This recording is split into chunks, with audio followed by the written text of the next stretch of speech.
ধীরে ধীরে স্বাভাবিক হয়ে আসছে রাজধানীর জনজীবন। পুলিশের অনুপস্থিতিতে আইন শৃঙ্খলার দায়িত্ব নিয়েছে আনসার সদস্যরা। ট্রাফিক নিয়ন্ত্রণে স্বেচ্ছায় কাজ করছেন ছাত্ররা। এ নিয়ে আরো জানাতে এই মুহূর্তে শাহবাগ থেকে যুক্ত হচ্ছেন সহকর্মী মাজহারুল ইসলাম। মাজহার, কেমন দেখছেন রাজধানীর পরিস্থিতি? বিস্তারিত আমাদেরকে জানাবেন।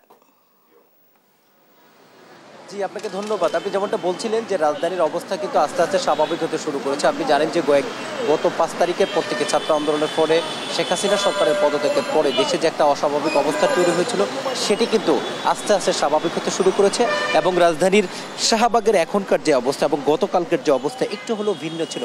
মানুষের মনে যে ভয় বা ভীতি ছিল, এই আতঙ্ক কাটিয়ে মানুষ কিন্তু আবার তাদের প্রয়োজনে বাইরে বের হতে শুরু করেছে এবং রাজধানী ঢাকার যে স্বভাবগত বৈচিত্র্য বা চিত্র আমরা দেখি সেটি কিন্তু আস্তে আস্তে ফুটতে শুরু করেছে।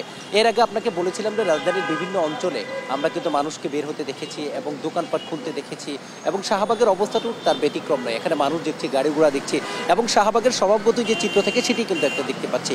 আপনি জানেন যে এই মুহূর্তে কিন্তু আইন শৃঙ্খলা রক্ষার দায়িত্বে পুলিশ নেই, যার ফলশ্রুতিতে গতকালকে কিন্তু আনসার সদর দপ্তর থেকে বলা হয়েছিল যে আনসার প্রতিরক্ষা বাহিনী যারা আছে তারা মূলত রাজধানী ঢাকার ট্রাফিক ব্যবস্থাপনার দায়িত্ব নেবে এবং সকাল থেকে কিন্তু আমরা সেটির প্রমাণও দেখতে পেয়েছি এবং তাদের সাথে কিন্তু কাজ করছেন ছাত্র জনতা, সাধারণ মানুষ এবং রেড ক্রিসেন্টের সদস্যরা। এবং আপনাকে আরেকটি তথ্য বলে রাখি, এই যে মানুষের একটা দায়িত্ববোধ, আমরা সাধারণ মানুষের সাথে কথা বলেছিলাম যারা স্বেচ্ছায় কাজগুলো করছে, যারা যেটা বলছেন যে এই দেশটা আমাদের সবার এবং এই দেশটা কোনো রক্ষার দায়িত্ব আমাদের সবার এবং তারা যেটা বলছেন সাধারণ মানুষ যেন যারা এই কাজগুলো করছে তাদেরকে সহযোগিতা করে এবং তারা যেন ট্রাফিক আইনগুলো মেনে চলে যাতে করে এই দেশটা দ্রুত আবার স্বাভাবিক অবস্থায় ফিরে আসে। এবং আমরা কিন্তু বিভিন্ন রাজনৈতিক দলের কর্মীদেরও দেখেছি এই ট্রাফিক সিগন্যালের ব্যবস্থাপনা নিয়ন্ত্রণের কাজে এবং সাধারণ মানুষও তাদের সাথে কথা বলছেন এবং ক্ষেত্র বিশেষ আমরা তাদেরকে দেখছি অনেকেই খাবার দিয়ে যাচ্ছেন। শিক্ষার্থীদের সাথে আমরা কথা বলেছিলাম, তারা যেটি বলেছে একটা দায়িত্ববোধের জায়গা থেকে মূলত তারা এই জায়গাটিতে এসছে। এবং আমরা আরেকটু তথ্য আপনাকে দিয়ে রেখি, আমরা কিন্তু ফায়ার সার্ভিসের কর্মীদেরকে রাজধানীর হাইকোর্ট মোড়ে তাদেরকে ট্রাফিক সিগন্যালের দায়িত্ব পালন করতে দেখেছি। তারা যেটি বলেছে তাদের মহাপরিচালকের নির্দেশে তারা মূলত এই ট্রাফিক ব্যবস্থাপনা নিয়ন্ত্রণে কাজ করছেন।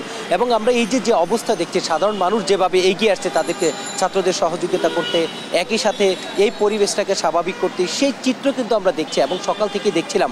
গতকালকের যে চিত্র ছিল আজকের চিত্র অনেকটাই ভিন্ন। আপনি জানেন যে গতকালকে ছাত্র জনতা এবং শিক্ষার্থীদের মাধ্যমে এবং শিক্ষক এবং বিভিন্ন ব্যক্তির সমন্বয়ে কিন্তু একটা অন্তর্বর্তীকালীন সরকারের রূপরেখা দেওয়া হয়েছে এবং যার প্রধান হতে যাচ্ছেন ডক্টর ইউনূস এবং এর পরবর্তীতে কিন্তু সবকিছু স্বাভাবিক হতে শুরু করে এবং এখানকার যে পরিস্থিতি সেটি দেখছি শাহবাগের এখানকার অবস্থিতি একেবারেই স্বাভাবিক এবং মানুষ আশা করছেন সবকিছু আরও দ্রুত সময়ের মধ্যে স্বাভাবিক হবে, বাংলাদেশ আবার তার স্বরূপ ফিরে পাবে।